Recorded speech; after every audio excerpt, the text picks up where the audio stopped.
Meus irmãos, que a paz do Mestre Jesus permeie nossos corações. E assim seja. Gostaria de agradecer primeiramente a Deus pelo dom da vida, a bênção divina, a bênção do Espírito Santo, os nossos progenitores que foram veículos para a nossa casa. Quero agradecer mais uma vez a Mara, a eles, o convite da casa. Muito obrigado por estar aqui mais uma vez nesse lado. Bom, falar sobre Jesus já é bem desafiador, né? Os oradores espíritas, eles são carteiros do Cristo. E falar sobre Jesus nos tempos de pandemia é mais desafiador ainda, porque todos nós estamos sofrendo mais ou sofremos mais se formos levados ao superlativo dos desafios da vida. E a pandemia ainda se encontra aí, vão vir outras e outros desafios. Então as dores nunca vão cessar, porque nós vivemos um mundo de provas e expiações, né? Provas, nós escolhemos as provas para passarmos, né? E as expiações são débitos de outrora, de outros tempos, né? De um luto atrás, ou de um milênio, que vamos carregar nossos fardos, como outras religiões, né? Chamam de karma, mas são elas expiações. E as perturbações espirituais para nós espíritos atrasados, que estamos ainda em desenvolvimento, são mais ainda constantes. Porque todas as perturbações espirituais, elas encontram brechas em nós mesmos que abrimos para os acontecimentos dos nossos irmãos infelizes, né? Que Allan Kardec, no livro dos Espíritos, ele classifica os Espíritos com 3 tipos de classe, né? Só a terceira classe tem 10 subdivisões de Espíritos. Só isso aí daria uma palestra. Então, tem um lema na doutrina espírita que se chama vigiai e orai, orai e vigiai. E nós não estamos fazendo isso. E é isso que nosso querido Manuel Filomeno de Miranda, através de Divaldo Franco, nos relata, né, quanto a doutrina espírita, principalmente, e óbvio os espíritas, estão sendo assediados e estão sendo usados como marionetes das entidades perversas. Então, perturbações espirituais é sobre a suprema ignorância que permite os espíritos infelizes, como eu falei, na sua inglória luta contra o mestre e sua doutrina. Especialmente nas sociedades espíritas sérias, bem como nos grupamentos humanos que se dedicam ao progresso e à felicidade das pessoas. Então, observe que a felicidade está inerente, né, à bandeira da fé que você se utiliza, né? Que as religiões são bandeiras da fé, que levam ao único mesmo Deus, né? E ele fala aqui, né? Todo mundo está se dedicando ao progresso da humanidade, porque viemos fadados ao sucesso. Se vamos chegar ao motivo da encarnação, né, a plenitude. Se vamos chegar em um século, um milênio, só vai depender de nós mesmos. Então estamos fadados aqui ao progresso, à felicidade. Todo mundo que está nesse caminho do progresso e da felicidade de nós mesmos está sofrendo as expiações e as perturbações, porque infelizmente o mal tem inteligência, e a inteligência é muito perversa, né? e é constante. Então, o livro, de certa forma, faz parte da série iniciada com o título, tem o livro, né, Transição Planetária, seguido pelo Amanhecer de uma Nova Era, que trata dos diversos acontecimentos que nossos planetas vêm enfrentando por conta da transformação do mundo de expiações, como eu falei, para o mundo de regeneração. Mas a regeneração, como muitos pensam, não começou com a pandemia. A regeneração começou primeiro logo com a vinda de Jesus, há 2000 anos. Aliás, desde a primeira revelação, Moisés, né, o pai Abraão, que é 1000 anos antes de Moisés, né, que ele é o pai dos hebreus, Ali já foi toda a preparação, o terreno da chegada de Jesus. Jesus, desde os tempos de Moisés, relatos contundentes dos Espíritos, mostra que Jesus já estava se preparando para a sua encarnação na terra. Porque Jesus, ele é o Espírito de escola, ele é o Espírito que está em estado crístico. Então ele teve que se preparar para entrar nesse terreno aqui, para caber um corpo desse, uma matéria. Então a preparação foi grande. O sacrifício de Jesus, eu vejo muitos falarem, derramou o sangue na cruz, é muito mais do que isso. Sim, o mestre sofreu na noite anterior, né? Perguntaram: você é rei? Então tome aqui sua coroa, a coroa de espinhos do rei de Israel. Do lado do rei de Israel tinha o Jardim das Oliveiras. Essa coroa foi feita nos espinhos do Jardim das Oliveiras. O mestre passou a noite toda com teca, com febre, calafrios, né? Não foi só o sangue na cruz. Então Jesus, ele já vem se sacrificando pela humanidade bem antes. Não há relatos de outras vidas de Jesus em outros locais. Com certeza existe.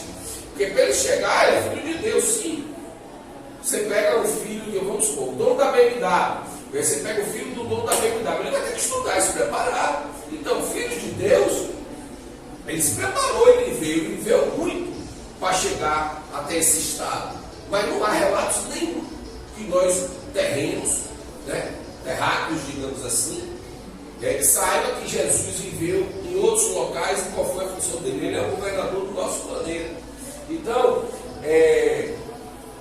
Perturbações Espirituais, esse livro, ele é uma tríade, né? Uma trilogia, que é o terceiro livro, após a edição planetária e o Amanhecer de uma Novela, que são leituras bem dignificantes, né? O livro também não é tão grande, e há relatos. No primeiro livro, versa sobre catástrofes naturais e antropóficas e resgates coletivos. Mostra do tsunami que teve lá, acho que, se eu não me engano, foi na Índia. E Bezerra de Menezes também fala sobre relatos que está chegando um corpo celeste às proximidades da Terra, digamos, da galáxia, ou do sistema solar, mas um planeta bem maior do que a Terra, só primitivo. Que muitos espíritos que não estão. Muitas próprias expiações, eu reencarno várias vezes. Você vai reencarnar onde e quando? Porque nesse livro, Manuel Filomeno de Miranda fala que já tem milhões de espíritos ao redor da Lua, que é o magnetismo, é atraído, não é você que escolhe, não. Do lado da Lua, esperando esse corpo celeste vir para encarnar lá só para o planeta primitivo. Mas o espírito, ele não regride, né? Ele pode ficar estacionário ou evoluir, mas ele vai voltar para você estar agindo como primitivo. Esse mundo, ele é um mundo físico ou é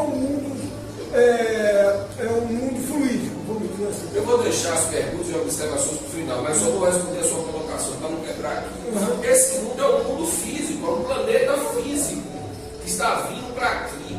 E aí os espíritos pedem a Bezerra de Menezes, né, no livro Transição Planetária, para ir olhar. Bezerra não autoriza, porque tem muitas explosões gasosas. A Terra, na sua transformação, no seu início, o movimento de translação dela durava 5 horas. Né? Alguns cientistas dizem que a Terra foi um pedaço do Sol que se soltou e ela tinha uma irmã gêmea. E aí, na sintonia do magnetismo, elas se chocavam. E aí foi ficando uma menor, até que a gravidade se distanciou, que é a Lua.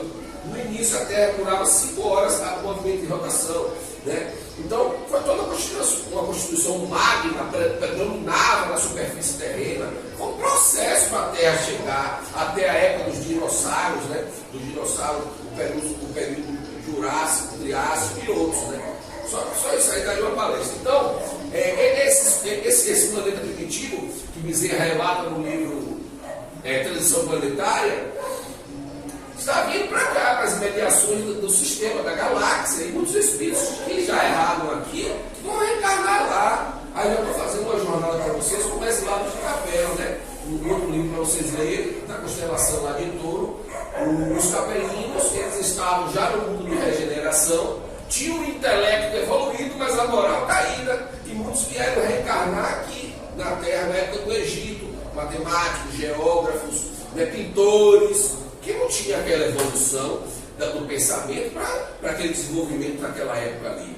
Então está acontecendo o mesmo aqui com a Terra, com esse planeta que está vindo. Só que a Terra não chegou à regeneração ainda. Então a regeneração começou já desde o tempo antes de Jesus, né? As próprias cruzadas, né? Lutero, o protestantismo, tem a Revolução Industrial, né? Porque a Idade das Trevas ela durou 1000 anos. Mas no final da Idade das Trevas começou a surgir o iluminismo, a forma de pensar, e as próprias universidades começaram a surgir. Né? Porque quando os portugueses chegaram aqui, eles já tinham os barcos de madeira que atravessavam o Atlântico, a gente estava na época ainda da Russa Pintada, do mapa, e eles já tinham universidades lá. Então tudo isso faz parte da regeneração. A regeneração a pandemia foi só mais um capítulo de desafios, né? E o segundo livro ali, O Amanhecer da Nova Era, trata mais da encarnação de espíritos com a missão de auxiliar o planeta na transição. Então, enquanto alguns estão sendo expulsos,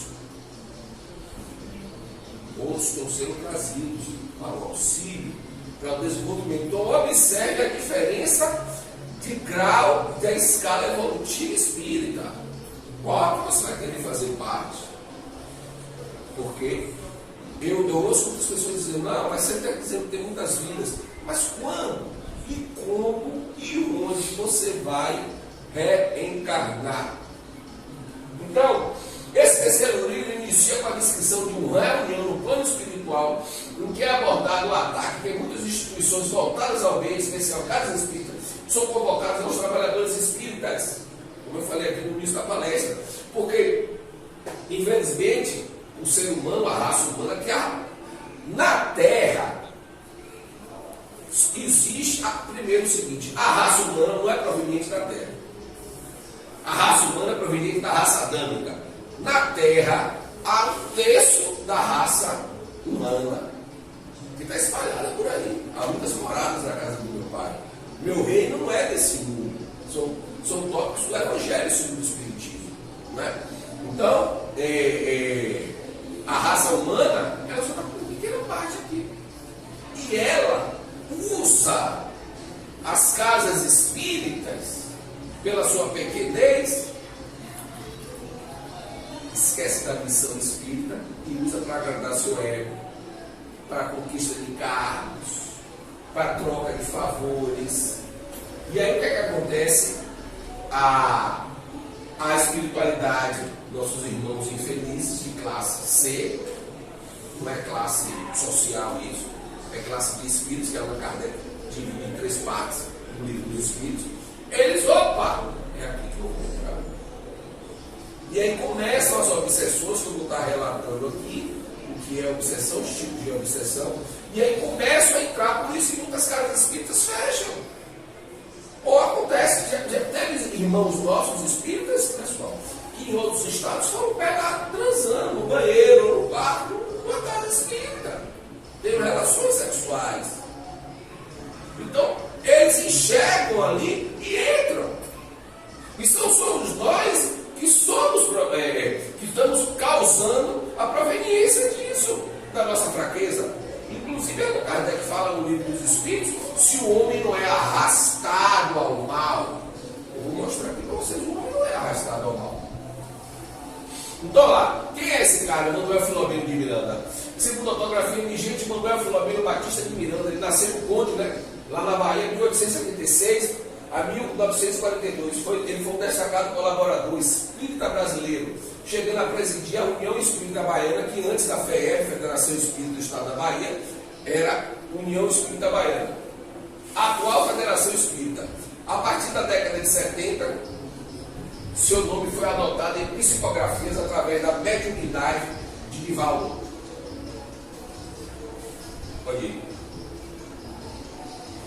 Então ele tomou conhecimento em 1914 da doutrina espírita, quando debilitado por enfermidades intestinais, de origem obsessiva. Esse rapaz hoje, esse espírito nos ajuda tanto nas questões obsessões, ele sofreu obsessão, né? E Bertinai teve ocorrido a diversos médicos sem qualquer resultado. Ele ia para os médicos e não acontecia.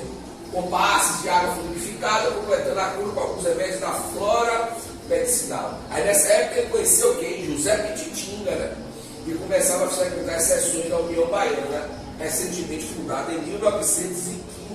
Então ele conheceu a doutrina espírita ali em 14, em 1915 já foi fundada foi bem no início do século XX, né?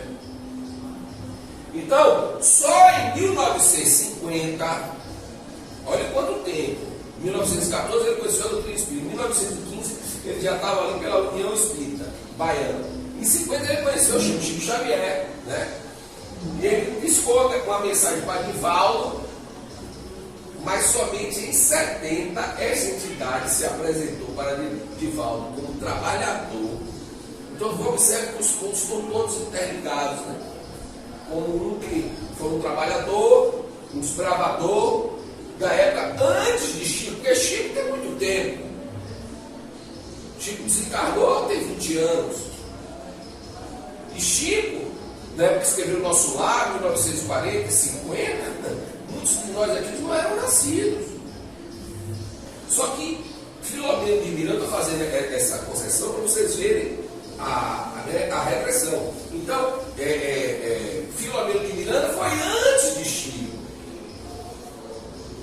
Quando ele se apresentou para Chico, já era ele como espírito. Então, observe a gradativa da evolução dos espíritos que vieram aqui desbravar o caminho, porque a gente encontrou junto no pronto.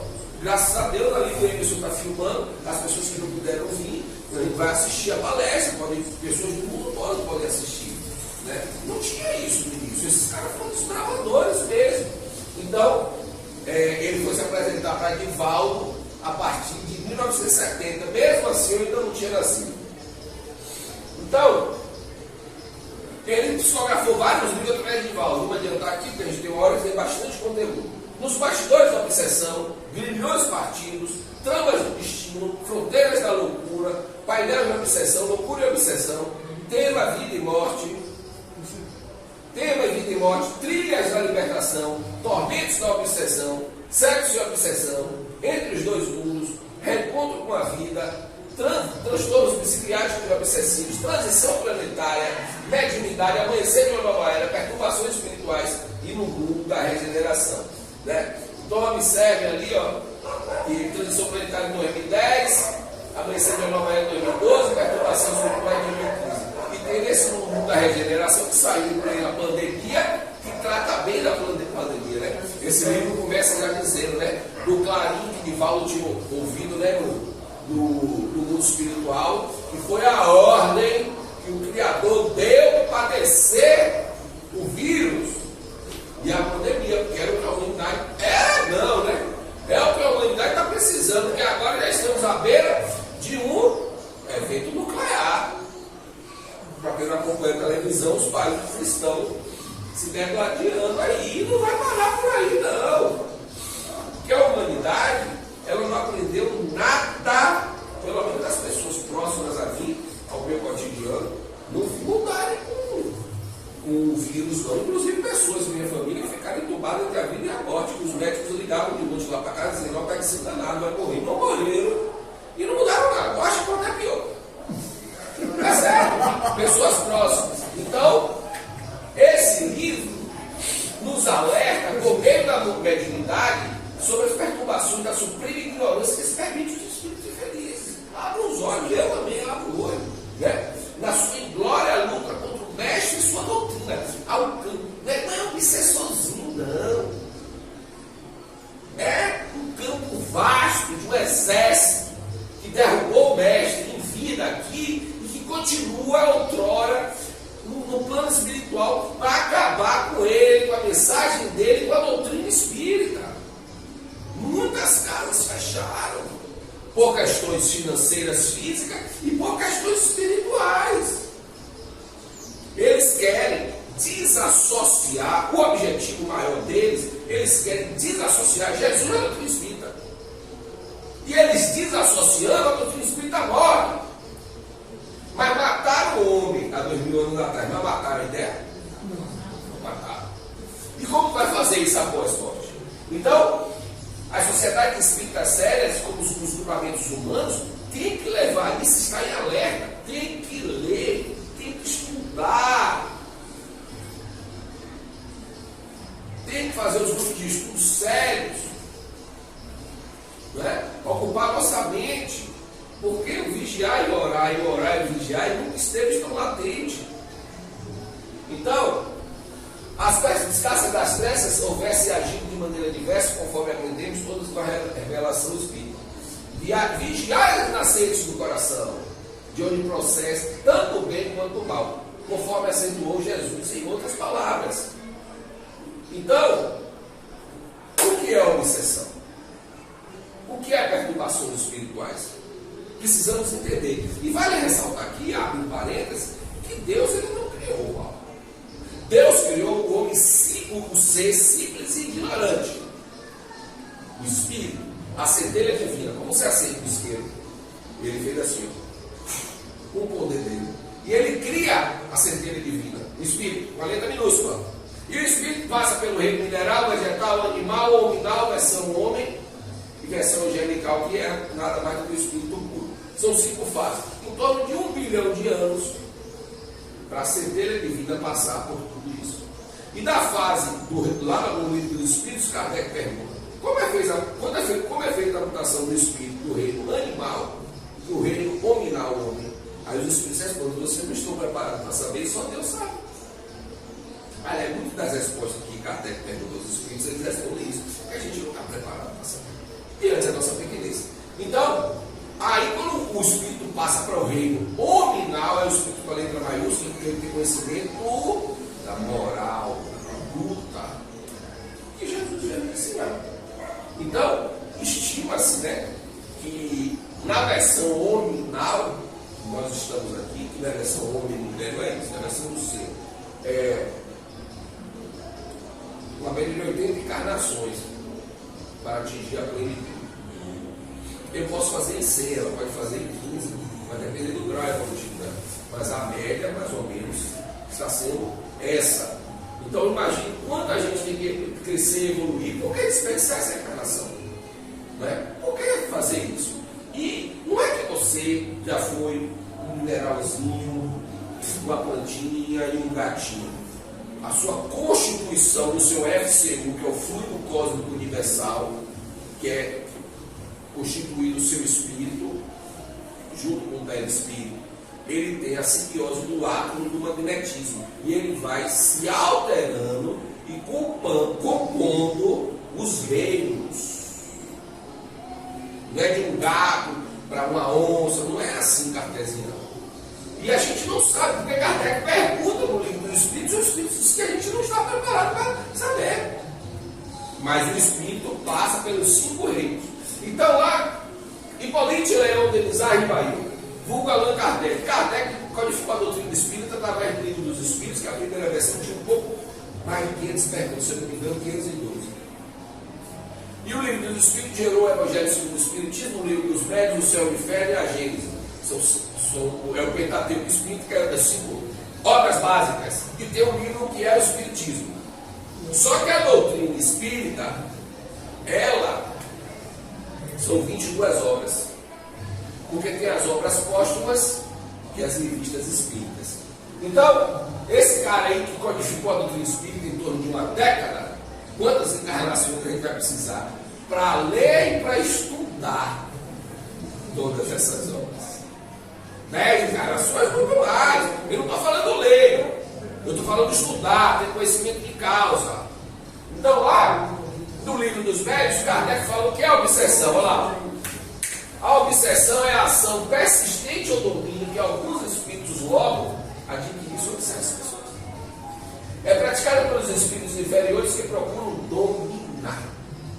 Apresenta caracteres muito diversos, desde a simples influência moral, sem perceptíveis sinais exteriores, até a perturbação completa do organismo e das faculdades mentais. Então, o que é uma conduta moral? Eles já começam a assediar para você deturpar sua conduta moral. E desde a mais complexo, de mexer no seu organismo mesmo, de você parar de comer, para se alimentar e ficar, ó, se eu estou em pé aqui falando, eu estou bem nas minhas faculdades mentais. E atazanar suas faculdades mentais e tirar você ali do sério. E a obsessão é difícil, porque o que é, aí já o livro, o que é o Espiritismo, é o que ele nos fala. Um dos caracteres distintos do mal dos espíritos é a imposição.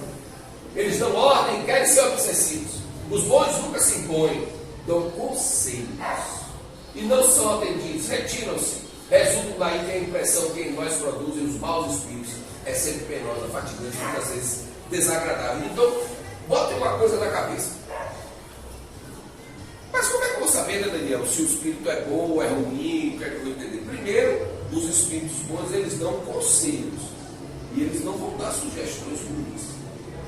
E o mal, ele impera, ele quer dominar. Hitler e o terceiro Reich, o que é que ele queria? Ele queria que o nazismo durasse um milênio. Ia ser a outra idade das trevas. Que ele queria expandir pela terra e que durasse um milênio. E a imposição do quê?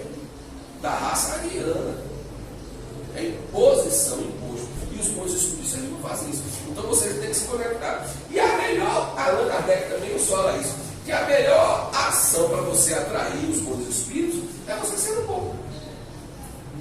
Agindo com o bem, fazendo o bem. O pensamento é a força criadora. Você tem que se conectar para atraí-los. O Bahia está jogando hoje na Fonte Nova para subir para a Série A. Tem algum torcedor do Vitória lá? Tem na Fonte Nova? Eu acho muito difícil. Estava infiltrado lá só para você. Então, é sintonia, conectividade. Você quer ouvir Djavan? Você vai botar na Globo FM.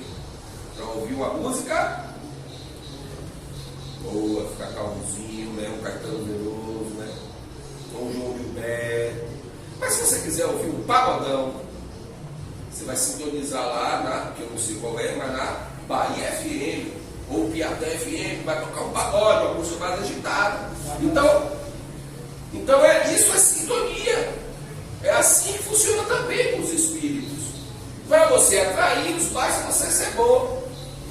Então, esse livro é um alerta para abrirmos os olhos. E ele fala, né, sobre essas casas espíritas, convocando os trabalhadores espirituais. Então eu estou convocando vocês, estou convocando a mim também. Para que a gente pegue o prumo e veja o real sentido. Que a doutrina espírita, ela pega. Que é a primeira revelação? Moisés. Mas é só Moisés, né? Não tem os outros profetas. A segunda revelação, Jesus. E a terceira revelação, o Consolador Prometido, que é o Espiritismo, no século XIX, falando Kardec. Mas vamos pular a terceira revelação, somos nós também que estamos aqui, em pleno sábado, 5h30 da tarde, né? Estudando, trabalhando, fazendo um grupo de estudo. Estão dando continuidade, só que a gente tem que dar, é uma pérola. Eles não tinham, antes não tinha isso. Como é que fazia? Não tinha antes o Espiritismo. Como é que eles seguiram o cristianismo? Né? Como é que era bom ser cristão? Então, isso é uma pérola que entregaram na gente, um diamante já lapidado, que a gente não está fazendo bom uso. Então, a reunião é conduzida pela veneranda trabalhadora, que começa no relato do livro, descrita como tendo grande elevação, tendo vivido ao tempo de Francisco de Assis. O autor espiritual não informa quem seria esse espírito, mas deixa a impressão de tratar-se de Joana de Ângeles, inventora de Vivaldo, que teria sido a própria Clara de Assis. Essa semana eu fiz uma palestra sobre Joana de Ângeles e relatei 5 vidas que ela já teve. Só a que eu relatei, né? Fora as outras que eu não sei. E uma delas era Clara de Assis. Então, aí, essa é uma passagem do livro. Referiu-se o irmão Ovídio, que se tratava da servidora cristã, desde há muitos séculos, mas que durante a existência do Santo de Assis, sacrificara-se na ordem das Clarissas, a fim de manter a pulcritude dos seus ensinamentos, preservando os votos de caridade, de pobreza e humildade, entregando, quer dizer, isso aí já é a vida dela de Joana Angélica, né? Que ela foi proteger a invasão, porque a independência ou morte, que foi a independência do Brasil, o Brasil é um país, né, um país continental. Então não foi de imediato em todos os lugares. A consagração veio com 2 de julho na Bahia, com a independência total do Brasil. E os portugueses, com marinheiros e bárbaros, iam tentar invadir o convento para matar, para expulsar as monjas. E ela pediu que as monjas saíssem, e ela abriu a porta e enfrentou eles, e ela foi morta a golpe de baioneta. E ela ficou ainda agonizando 1 hora no chão antes de morrer.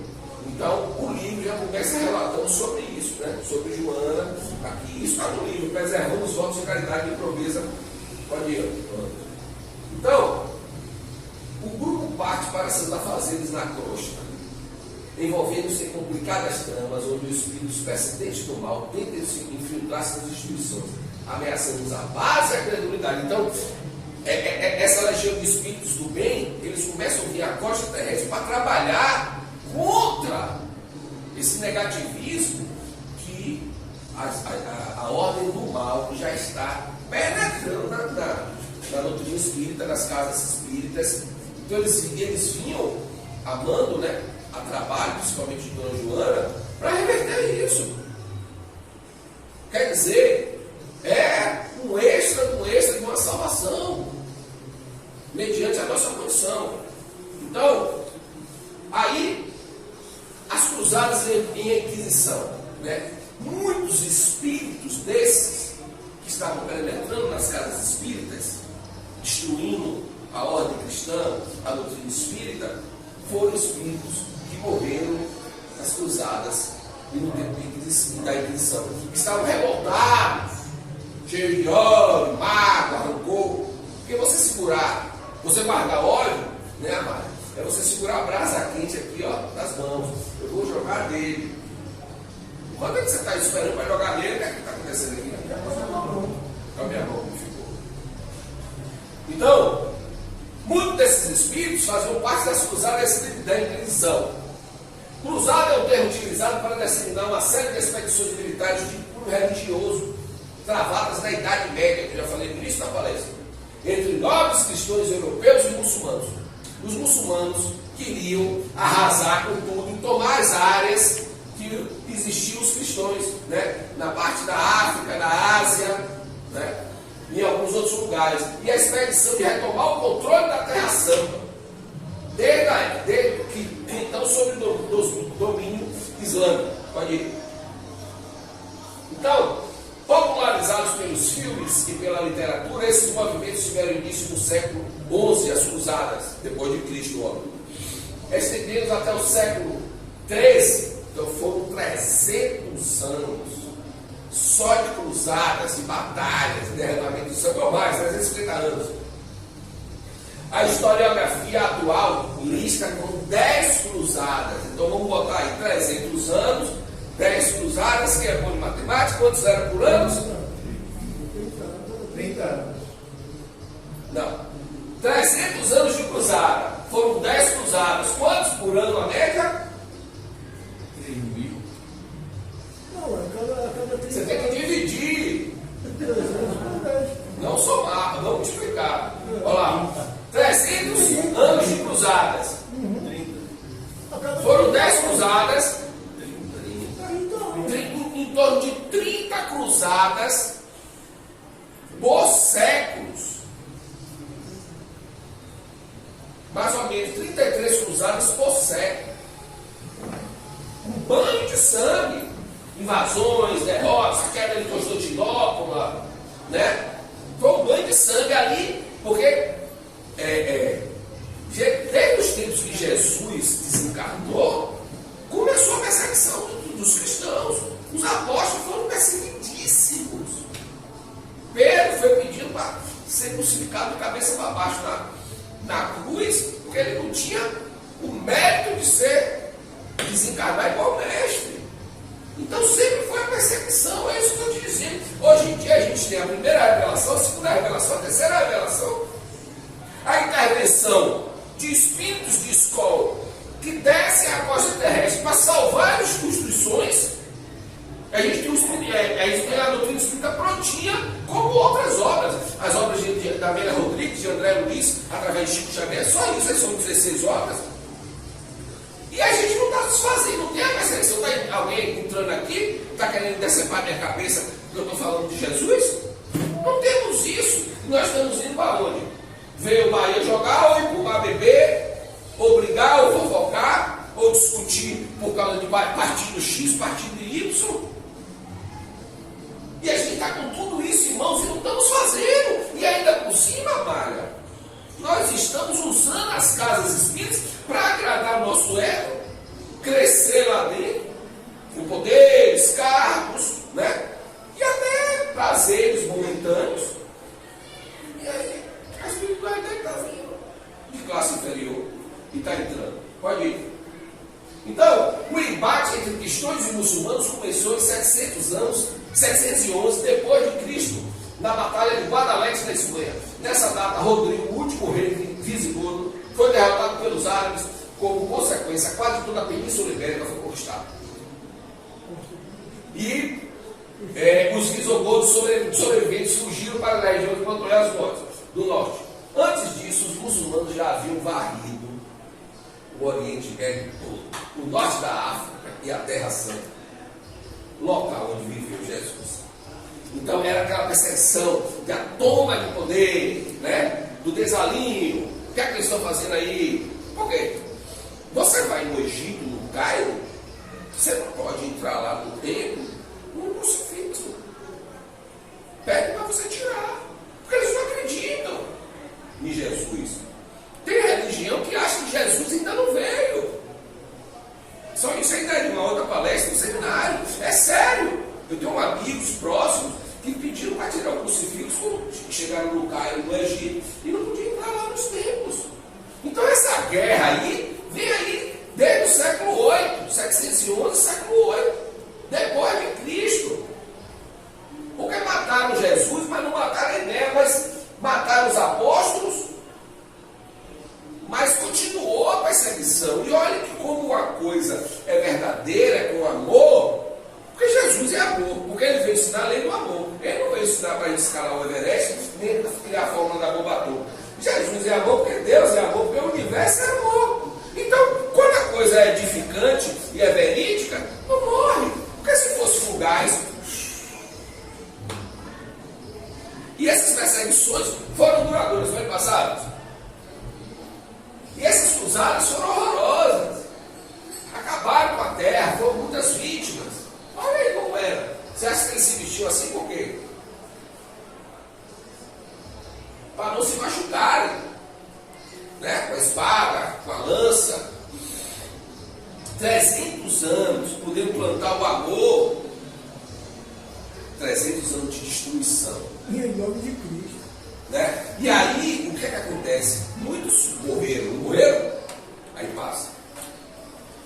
Aí Manuel Filomeno, trazendo aqui nossa sardinha para o nosso livro, aí Manuel Filomeno de Miranda relata nesse livro que a maioria dos espíritos infiltrados nas instituições que estamos agora, apresentes como judeus islâmicos, está afirmando que ele destruir a face cristã no centro espírita. Por isso que ele quer detonar a gente. Trata-se sua maioria de espíritos que foram perseguidos, maltratados e mortos em nome de Jesus.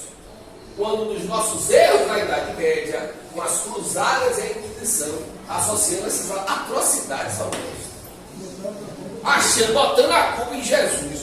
Jesus fez uma revolução, sem derramar uma gota de sangue. A única gota de sangue que Jesus derramou foi dele mesmo. Você sabe por que Judas Iscariote traiu Jesus? Além das 10 moedas de ouro que ele queria, Judas Iscariote tinha a concepção do seguinte: de montar uma revolução armada para ir contra os romanos e tomar o poder. E Jesus falou: não, não é isso. Eu vim para cá para ensinar a lei do amor, e é com a lei do amor que a gente vai derrotá-los. E aí começou a dissensão de Judas Iscariote de Jesus. E óbvio, com a fraqueza, ele abriu a porta para essa identidade. Agora vale ressaltar uma coisa aqui. Aí Judas se mata no deserto, não é isso? Morre no deserto. Se mata, né? Quando Jesus desencarnou, uma das primeiras pessoas a ele ir em encontro com o resgate. E aí ele mostra, com isso ele mostra primeiro que a vida é eterna, que o espírito nunca morre, e segundo, sobre o perdão. Mas a gente tem que perdoar aqueles que não causou, é Márcio, né? Aquele Márcio que nos causou mais mal e que mais interferiu na nossa vida. É aquele que todos eles têm que perdoar, mas principalmente aqueles. Tem uma passagem de Valdo que ele fala que quando Jesus estava sendo crucificado, já estava na cruz, que desce um anjo e ele pede para esse anjo ver Judas, porque Judas vai ir na cruz. E Valdo falando na palestra. E ele ainda fala, e na cruz ele ainda fala: Pai, perdoe eles, que eles não sabem o que estão fazendo. Os caras que botaram eles naquela condição ali, perdoe eles, que eles não sabem o que eles estão fazendo. Aí quem somos de nós? Porque a pessoa bate no nosso carro, mexe na casa do vizinho, né? Ele dá uma portada na gente no trânsito e a gente vai julgar de morte. Então, é muito provável que outras instituições religiosas sejam atacadas também. Mas elas são mais antigas e se encontram mais consolidadas. Por quê? Porque a doutrina espírita tem quantos anos? 260 e poucos anos. Não é nova. A Igreja Católica tem quantos anos? Por exemplo, conseguiu perceber a infiltração das trevas durante a Idade Média. Do protestantismo, a história com diversas disputas e perseguição. Então, é uma doutrina mais nova, que não está ainda tão consolidada. Lógico que todas as religiões têm seus erros. Todas. Mas a doutrina espírita, ela é a mais nova. Então eles estão querendo pegar esse caos com a Nima. Então a infiltração da treva se dá nas próprias imperfeições humanas. Já venho falando isso aqui desde o início da palestra. Não dá para ignorar isso, pode ir. Então, nesse capítulo 7, específico, que é o tema da nossa palestra, o autor nos mostra que os servidores das casas espíritas estavam em busca de glória e exibicionismo. Muitos deles portadores de doenças graves da alma, procurando quem enaltecer seu ego. Eu sou presidente, eu sou diretor acadêmico, eu sou diretor de patrimônio. Você quer trabalhar aqui? Você quer ser secretária? Você quer dirigir um passe? Troca de favores, e não é isso a casa espírita. Então, enaltecidos por essas mentes perversas, esses companheiros deixaram para trás os compromissos assumidos. E assim aconteceu com o cristianismo no ano de 313, quando Constantino tomou o poder. Foi a mesma coisa, desde aquela época. Então, como eu venho falando aqui desde o início da palestra, os cristãos são perseguidos desde então, desde a época de Jesus, pós-Jesus, com as cruzadas e muito mais. E ainda vamos ser muito perseguidos, pode ir. Você vê que hoje em dia estão associando política à religião. Aí em casa de evangélico não entra não sei quem, em casa tal não entra não sei quem não pode entrar de blusa vermelha. Gente, estão destruindo Deus, a ideologia de Deus por causa disso. E aquele período fazia recordar os dias turbulentos em que a Santa Teresa de Ávila, saindo do convento da Encarnação, sob a inspiração do Mestre, programou a grande reforma que seria as carmelitas descalças, libertando o monastério da frivolidade e da erudiez que deles predominavam. Desde aquela época ali já é a reforma, isso é a regeneração, né? Então lá no livro dos médios, dentro da questão da obsessão, Kardec nos fala que são 3 tipos de obsessão: simples, fascinação e subjugação. Isso está lá no livro dos médios, capítulo 23, de 237 a 241. A simples ação inoportuna e desagradável em que o espírito se agarra a pessoa com tenacidade, causando um mal-estar generalizado. Ele vai na sua fraqueza. Essa aqui gosta de beber, esse daqui gosta de gastar dinheiro, aquele ali gosta de ir no shopping. Então ele vai armar uma armadilha, uma arapuca, que você entre e que você caia nos seus desalinhos e te fazer do ridículo, fazer você gastar mais do que pode, fazer você fazer algo que seu marido ou seu namorado não gosta, para causar uma briga, uma desunião familiar. Então, porque os espíritos eles se comunicam pelo pensamento. E peraí, o que é que eu posso fazer para ele não ir na casa espírita, no grupo de estudo, nem assistir a palestra? Então ele entra por ali. E ali ele vai te causar mal. Isso é uma obsessão simples. A fascinação é a ilusão produzida diretamente na mente do obsediado, né? Ideias fixas, imagens hipnotizantes, mágoas, fantasias. Me magoou, ele fez aquilo comigo, ele não presta. Aí começa a se estabilizar, né? E fazendo imagens hipnotizantes, ideia fixa. Não vou. Aquela casa não presta, aquela menina não presta. Minha mãe não foi boa com meu pai, minha mãe não foi boa com meu pai. Meu pai se separou por isso, eu estou nessa situação com minha mãe nessa casa por causa disso. Aí começa a odiar a mãe. E é gravíssimo isso. E a desobsessão, que daria só mais uma palestra, um seminário, é mais difícil ainda. Você viu que o próprio Vitor Filomeno de Miranda, quando ele teve a obsessão em 1910, ele ia para o médico, não achava nada, né? Teve tratamento, passa, você vem para o centro espírita, você toma um passe, bebe água fluidificada. Aí você sai daqui, você vai fazer as mesmas coisas que você faz. Como é que ele faz como é que desobsedia? Não muda o pensamento, não muda as ações. Não começa a plantar uma bola onde já desabou. Enquanto o mundo joga pedra, você não joga flores. Você não está mudando as suas atitudes. Parando de andar com gente que não presta. Tem uma namorada bonita, bela, mas que está te levando à falência financeira, que vai te causar sérios problemas. Por exigências dela. E aí, como é que a desobsessão funciona? Não funciona. Então, a desobsessão é igual ao vício do crack, da cocaína, da heroína. Se a pessoa quiser parar, ela vai ter muito desafio, vai ter muitos percalços, mas ela vai querer vencer. Senão esses caras aí só vão gastar o dinheiro das mães dos estudantes dessas clínicas de tratamento.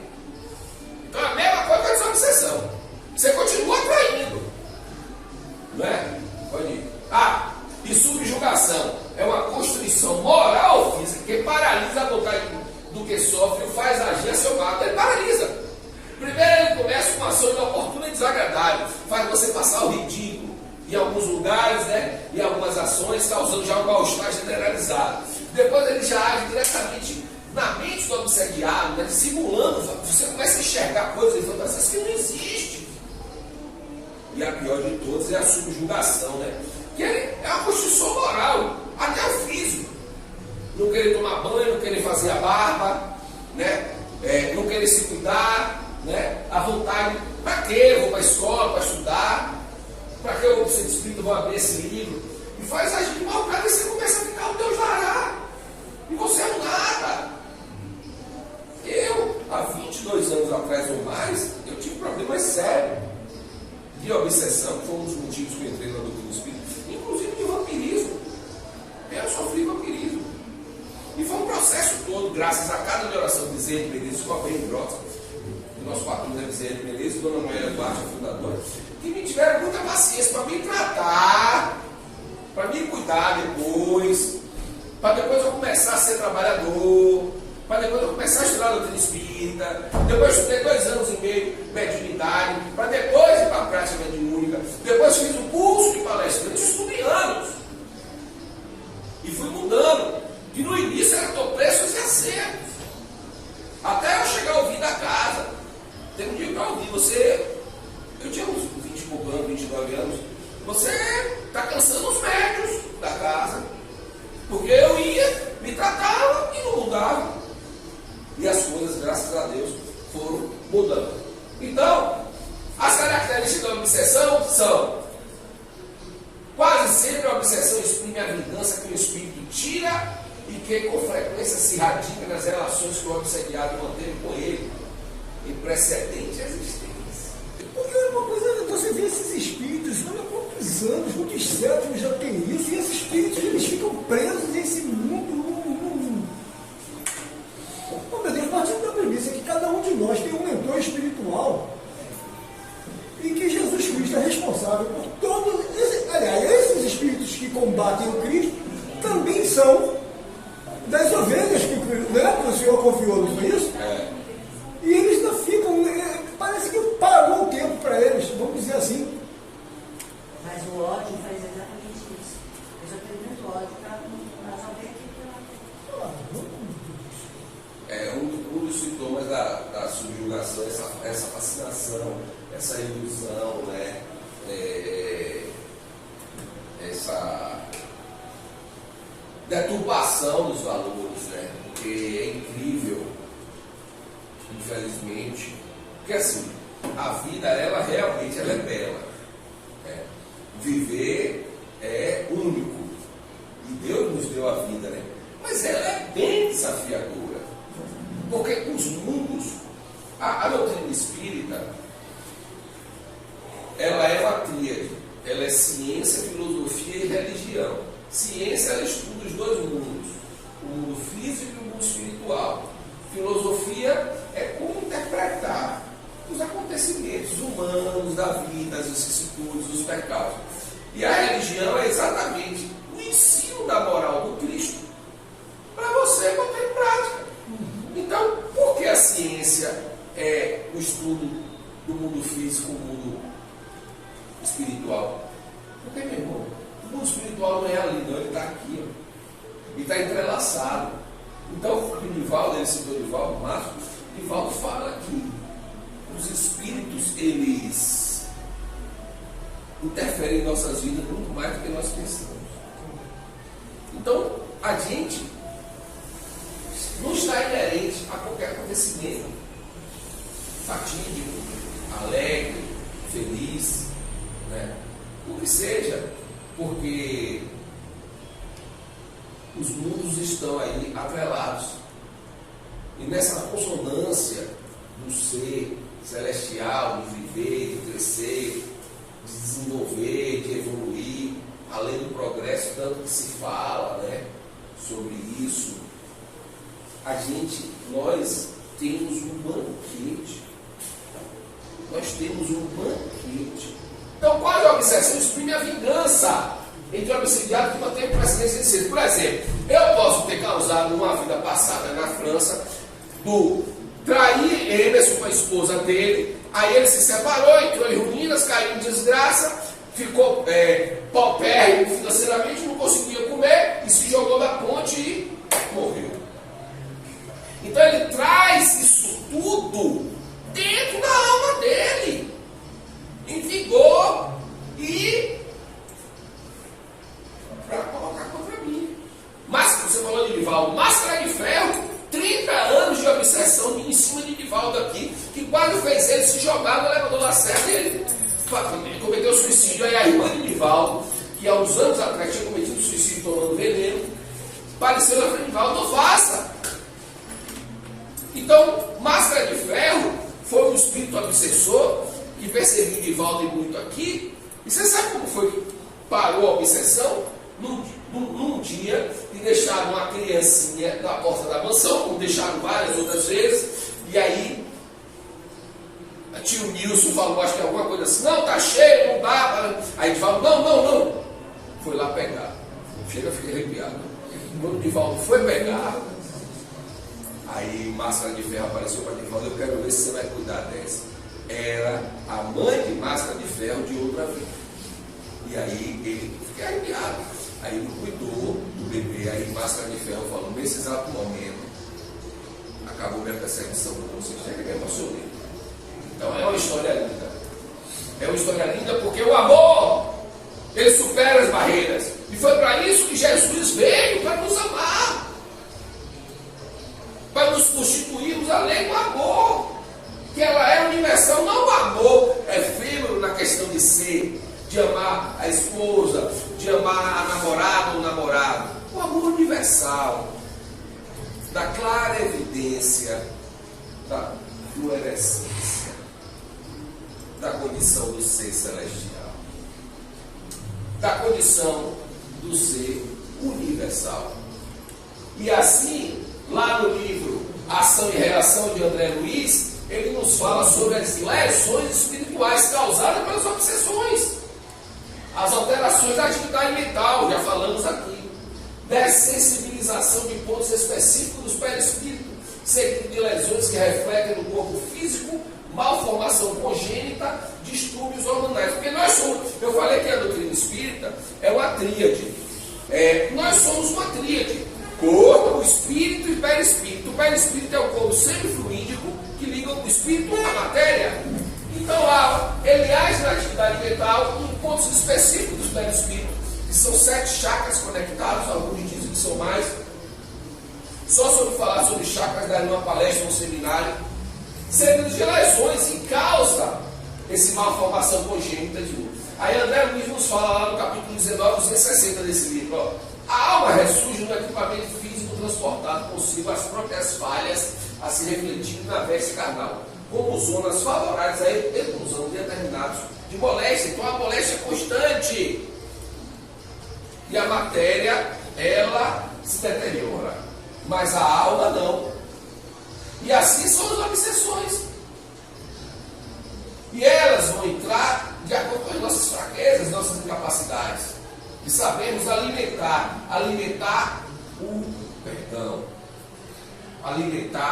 a condição moral. Porque no desenlace do corpo, espírito, o que vai fazer você se desapegar mais fácil não é você deixar de comer carne vermelha, você ser vegano. É a sua condição moral. Você pode ter uma morte trágica, capotar o carro. E você pode ter uma passagem tranquila.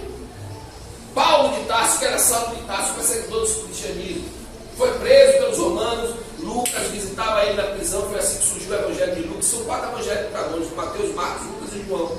Lucas visitava Paulo e foi assim constituído o evangelho de Lucas. Paulo foi decapitado pelos romanos. A perseguição nunca parou com os cristãos. E Paulo foi recebido por Jesus. Então não é uma condição sine qua non para tal como a morte trágica é uma passagem trágica. Não, é uma condição moral. E muitos espíritos ficam presos à matéria, vendo o corpo ser deteriorado dentro de um caixão. Por isso essas fobias contra insetos, baratas, aranhas, isso fica constituído ali. E o espírito traz consigo. Então, você pode estar se perguntando, mas Daniel, e as proteções contra as casas espíritas, né?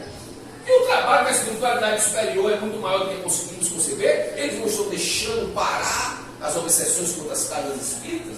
É claro que eles nos alertam. Puxam nossas orelhas o tempo todo, Márcio. Mas nós temos o livre arbítrio, que como os americanos chamam, o free will.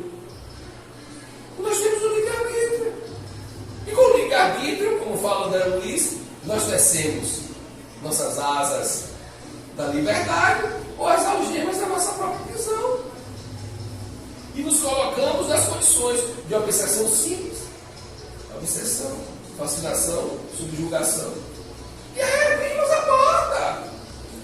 Você dorme com sua porta aberta em casa? Você dorme? Você dorme? Por que você fecha a porta para dormir? Segurança. E cadê? Você está fechando a porta da sua alma? Você está fechando a porta da sua espiritualidade? Para não deixar entrar? Então, meus irmãos, lá no livro dos Espíritos, Hipólite Leon Denizar Ribail, vulgo Allan Kardec, esse cara aqui codificou a doutrina espírita em 10 anos, 22 obras.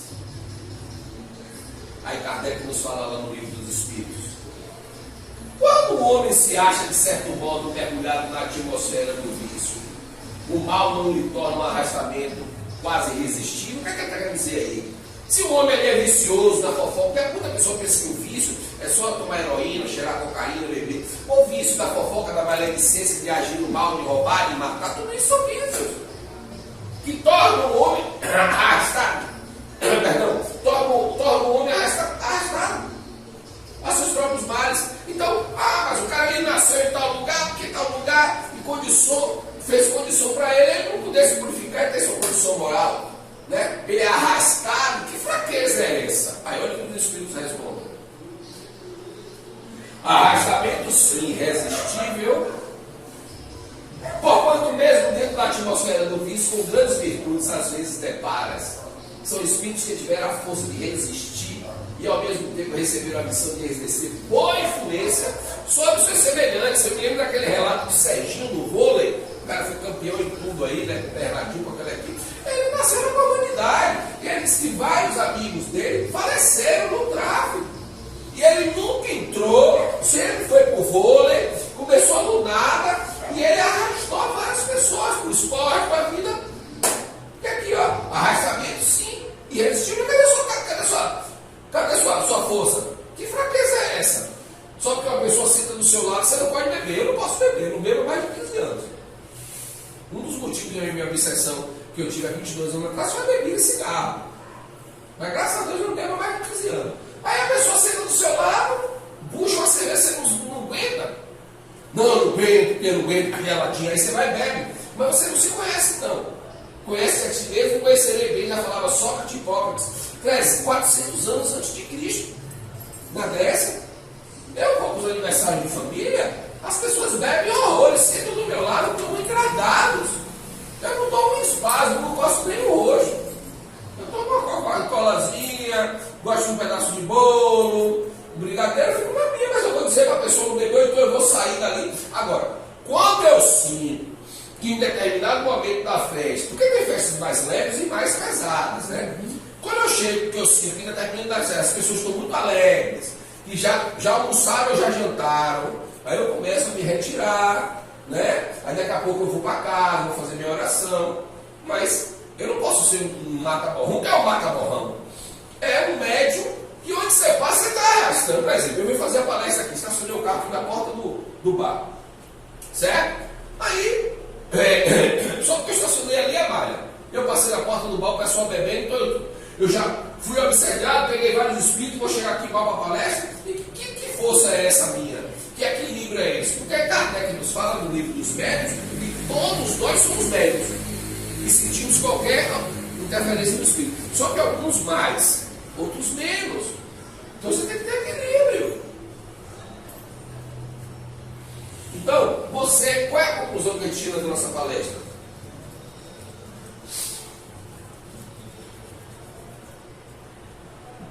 E a proteção? Cadê a proteção divina? É a proteção de cada um. É a proteção. Porque se olharmos para a história da humanidade, veremos que Deus não tem pressa. Ele espera que cometemos nossos equívocos e aprendemos com eles. Os espíritos, tinha um amigo meu na casa espírita que falava assim, ó, que eu não posso falar o termo aqui para ele falar, mas ele dizia assim, que os espíritos veem as coisas acontecer e deixam a gente lá para a gente se lear. Dá um alerta. Né? Nossos benfeitores vão lá até, ligam a antena. A gente lá, cresce o olho. Cada um tem suas fraquezas.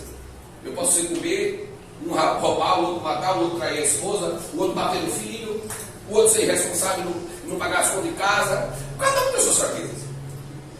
Não vou julgar ninguém, eu tento julgar ninguém. Aí, o que é que acontece?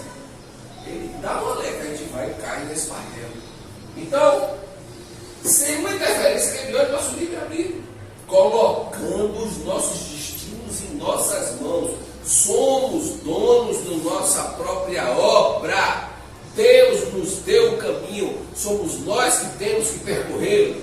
Eu me lembro logo quando eu entrei na casa espírita, na casa de oração do Zé de Menezes, eu sempre ouvi uma frase que Dona Noélia falava assim, pedra que não rola causa limbo. É uma metáfora, né? Então, qual é o limbo que nós estamos tirando das nossas histórias, das nossas vidas? Como ao chegar em casa, de cada uma noite, vai tomar o seu banho, olhe para o esgoto, quando descer a água, o sabão, o shampoo. Aquilo é sujo, né? Você fala, nossa, minha pele estava com isso aí, eu sempre faço isso. Eu olho para o chão quando está descendo pelo ralo. Eu falo, nossa, minha pele estava com isso. E a gente pensa que não. Assim são as reencarnações. As reencarnações são para isso. Para a gente ir nos purificando, nos limpando, nos tirando. E é o tempo de fazer com que perdoar. Porque as perspicácias das trevas, que é o tema da nossa palestra do livro Perturbações Espirituais, não entrem em casas sérias, coesas, que não tem, que tem o perdão e que não tem que lidar com o ego. Como fala a Dona Joana, e o self é muito mais importante. Então Jesus, gente, conduz a nossa barca terrestre e leva com a segurança ao seu destino.